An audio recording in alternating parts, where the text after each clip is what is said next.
All right, welcome back. Let's quickly take our first guest. Professor Samuel Edoumiekumo is the Vice Chancellor at the Niger Delta University. That's in Bayelsa State. Hello, Prof. Good morning, and thanks for joining me on today's edition of the program. Thank you very much, Nancy. It's nice to have you on the show today. Okay, let's get started. Let me hear your views about what you think around what is happening right now. The NSAS protests, young people are on the streets. Some of them should be in school. What do you think? And that is what we are saying. And that was what ASU was calling federal government for. What we need now is to quickly bring them back to our campuses. And that will help the situation that is going on now. So whatever federal government will do to settling with ASU is very, very important now. That's what we need now. That's the only way that will pull our youths now out from the streets. So I call for quick settling of issues with ASU. But are you undermining the fact that the youths are also clamoring for tangible and actionable things from the government? Are you saying, in other words, that what the youths are crying for right now on the street doesn't make sense? It doesn't hold water? No. They are fighting for their rights. And you wouldn't say that it doesn't make sense. See, people have been killed all over by these SARS outfits. Severally, people have been complaining and no one listening to them. And today, you have a group of persons who, I would say, have no leader. Let me use the word, because you can't even hold anyone that is leading the protest. So it's leaderless kind of protest. About these things, we would have looked for a way to avoiding it before now. Because people have been complaining about the conduct of SARS even before now. I could remember when the River State governor, Governor Wike, was talking about this SARS even before this time. But nobody was concerned about it. But today it's getting out of hand. You see, even if you oppress people, it will get to a point where the oppressed will revolt. That is where we are now. So whatever they are doing is their right. I'm only praying that they shouldn't use violence in handling this matter.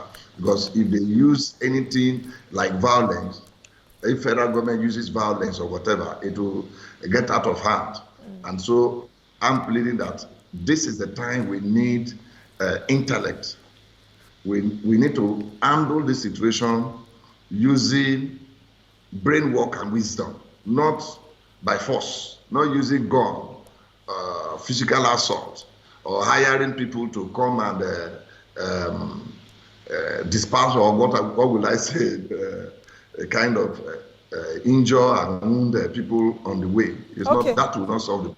Okay, Prof, you said earlier, we'll come back to learning in the times of COVID, but you said earlier that this protest is a leaderless protest.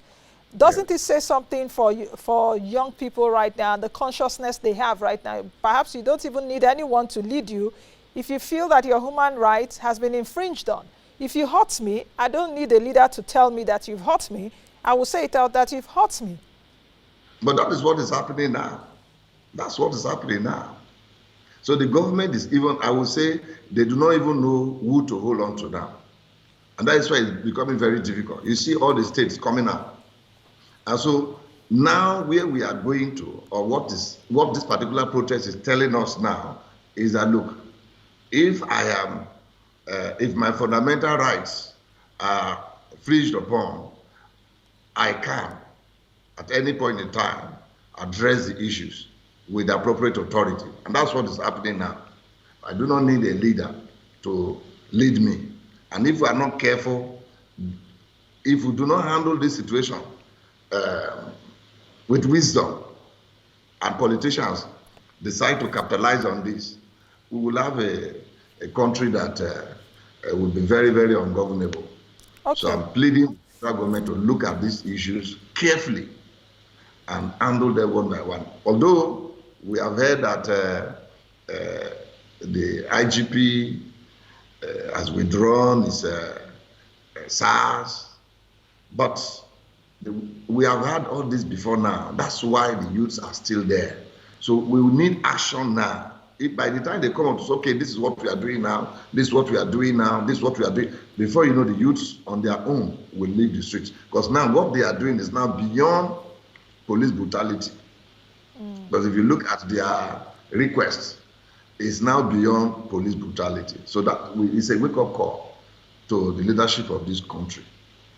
One of what is needed for human capital development is education. And Nigeria is not doing well in terms of our educational development. How do you think that COVID-19 has changed learning and educational sector? The government and ASU couldn't come to a compromise, for example. I don't know if you are a vice chancellor of a university. I don't know if you've been able to assess the impact of COVID-19 on your sector. If you have, speak to me about that. Thank you, Nancy. You see, it's affecting the educational sector as we speak now.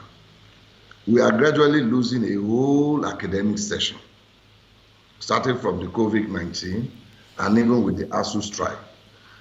Full academic session is wasted. For example, the 2019-2020 academic session, to me, is wasted. For our school, we would have ended this academic session, this 2019-2020 academic session, far back August this year. But we are still into the first semester.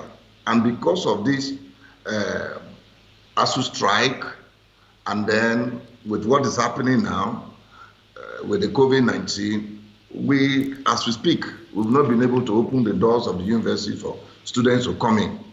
So the whole of 2019-2020 academic session is over. So it's a very big cost to the university system, and not only to the university system, I think to the government that is financing education in our own state. And I think this is applicable to other states, even the federal government. It's a very big cost. Now, with what has happened, even if you want to use technology in this country, we do not have the needed infrastructure.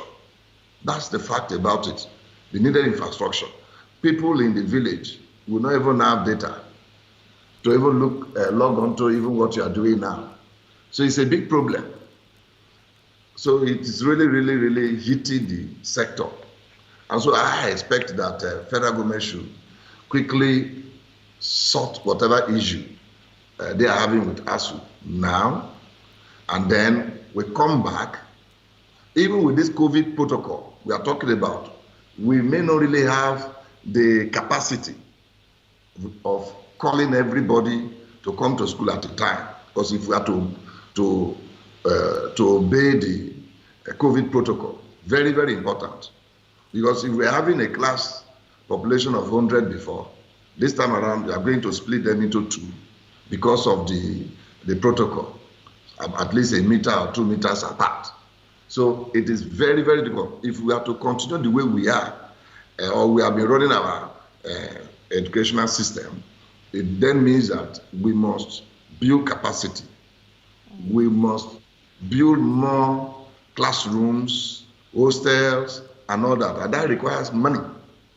But if we are to say, okay, let's reduce that burden and let students learn from their respective home, it requires technology. Do you think, Prof, that we can adopt the hybrid model of remote learning as well as in-person learning as we're moving on? Because it seems that COVID-19 or coronavirus would be with us for a while right now, as the world is still grappling with getting a worldwide accepted vaccine. As it is right now, about 1.6 billion school students at home in over 186 countries due to school closures. So do you think, as an educational person, that we should adopt the hybrid model, that there's no way we can't run away from it, because the world is changing and we need to change with it too? Even though we have challenges, can we actually also fast track and be with the rest of the world in terms of the rates of development? I hope you understand what I'm saying. Yeah, I'm getting what you're saying, because what has happened during this COVID-19 has made it clear to us that it is difficult for us to continue the way we were. And so it is for us now to, let me say, adapt to whatever change that is coming up. And this one has to do with this technology. Whatever hybrid you are talking about, all this technology, and it requires training. Because with what we have, even our own students may not really have this knowledge. It's gonna those days where we say, okay, we can alternate them, talk about morning and afternoon. But for me, learning online is key. We can't run away from it now as we speak. We can't run away from it. Online learning, but you cannot adopt that for even writing exams, because you must also consider the quality assurance process. Because anybody you are graduating from a university must definitely pass through the university system. And there are rules, guidelines, because we must not play with the standard. And so you will not even be able to say, okay, they should write exams, degree exams using online. So it's very difficult. So whatever we say, it will be somehow difficult for us to make use of the online. But for learning, then except you say, okay, we will have respective centers and then we decide to bash the exam, then it can. But the online learning is inevitable as we speak now. And so the lecturer needs to be trained, even the students, wherever place they are, we need to educate them on how to make use of the computer system, to make use of the internet facilities we have. For example, in our university, we've been able to make data available, free internet services, as far as you are a student who has registered officially, that you have access to that internet facility. It's free for staff and students. We are just trying to see how we're able to now adapt to what is happening in the globe. That's the way forward for now. Prof, do you think that COVID-19 is a catalyst for the educational institutions, not just in Nigeria, worldwide? Because we've seen that even globally, the pace of change in academic institutions is really entrenched with this lecture-based approaches, classrooms. Even some of our lecturers, they don't know how to operate computers. For those even studying computer sciences or computer science, I don't know if they have computers in their labs and all of that. So is COVID-19 forcing Nigeria's educational institutions to metamorphose into what it should be? Until recently, I think, is it just this year that a Nigerian university was among the first 500, or is it the first 1,000 in the world, and a private university at that?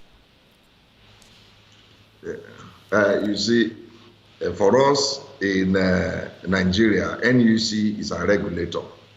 The Nigerian university system, the National University Commission is a regulator. To the best of my knowledge, NUC hasn't come up with any ranking or whatever.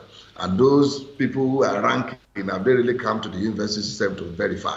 So these are some of this. I do not really believe in all those kind of things.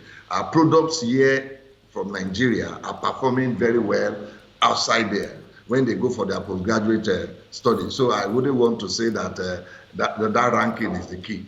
But what I want to say is that we are gradually moving into a one university system. With this COVID-19, we are gradually moving into a one university system in the world, because with the help of technology now, you'll be able to access that library, the best university you would think of, their library now with the help of this technology. So gradually we are moving into a one university system. For me, I've been saying before now that even as NUC restrict the number of intakes, before now, I said if we go online and we have the facilities, we wouldn't need any restriction anymore. If they want to read, they can have access. And then this issue of access to education will be settled. You don't need to open several universities before you allow youths. How many youths participated in this past JAM? How many? Maybe 2 point something million. And we have about 74, 76 universities in this country, Nigeria. And that if all of us will adopt the online learning system, you'll be surprised that we will absorb all these people because you are not bringing them down. And as you use the online learning system and the time of examination, you bash them. They will come to the university. Like what some universities were doing in those days before this National Open University of Nigeria came on board. They will have these distant learning centers. Then the period of writing exam, they will come. But with what is happening, to me, this COVID-19 lifestyle, this COVID-19 has really brought the kind of change into the university system and the way we also administer the university. For me, if we adopt that, we will reduce cost of running our university system. Very, very. Because you are not talking about the hostel accommodation, the necessary hostel accommodation you'll be looking for. You will not be talking about the big classroom capacity we are talking about if we adopt this online system. But the issue now is the facility, the infrastructure for running this. Talking about infrastructure, in the 2021 budget, the government earmarked, I think, about 127 billion naira for capex, that's capital expenditure in the education. That's for federal government, and that does not consist of states and all of that, because states run their own education system too. But for the budget, 127 billion naira has been earmarked by the federal government. How do you think that infrastructure in education should be enhanced in Nigeria? Because we're talking about human capital, we're talking about education, we're talking about health. And the whole world is talking about knowledge right now. It's a knowledge-based economy right now. Thank you very much, Nancy. You see, even the 127 billion we are talking about is falling short of the agreement that was reached before now with the former president, Dr. Goodluck Jonathan, with ASU. We said, okay, for about 5 years, we should be able to put in about 1 trillion naira into the university system, and that every year about 200 billion naira will be released for the university, and that led to what we had needs assessment. That first tranche that was paid to us, for us in our university, we got about 3.5 billion, and that money was judiciously used. And today, the university infrastructural system is transformed. And so, if we but if you are putting only a 127 billion naira, it doesn't really cover the and focus on education. Hello, Prof. Are you still there? It seems the connectivity is a bit. Okay, Prof. I can hear you. Okay, I said what we need to do, like what we have now, we are talking of the educational sector. In summary, we saw 545.10 billion naira for the educational sector. But the question we are in this budget that was presented to the National Assembly, the Assembly is still working on it, but the question is, appropriation, your estimate is not sometimes equal to your release. We have seen severally. You present a fantastic budget, but the actual expenditure, the budget performance is a problem. Because if you see, the Minister of Education was given 545.10 billion. Then that's aside the special allocation we are talking about. The special allocation was 127 billion, thereabout, as you have mentioned. Billion. That's the special allocation we're talking about. So, if you look at it, this will not really help the situation. But we also pray that this one that is being appropriated, and that by the grace of God will pass into law, should be released for the university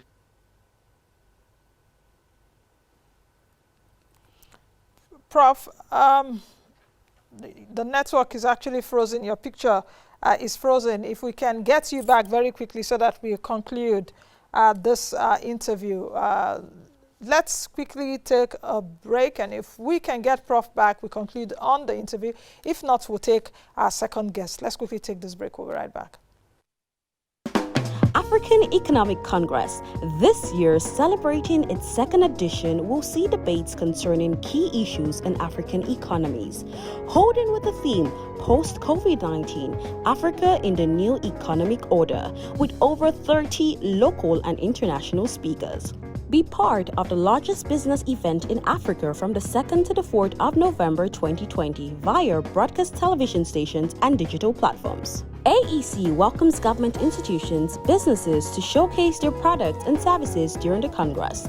For inquiries, please contact 0907 3703 649 or 0906 6912 600 or email events@aecongress.org. Registration is now open on the website www.aecongress.org. Join us at the 2020 virtual edition of the African Economic Congress.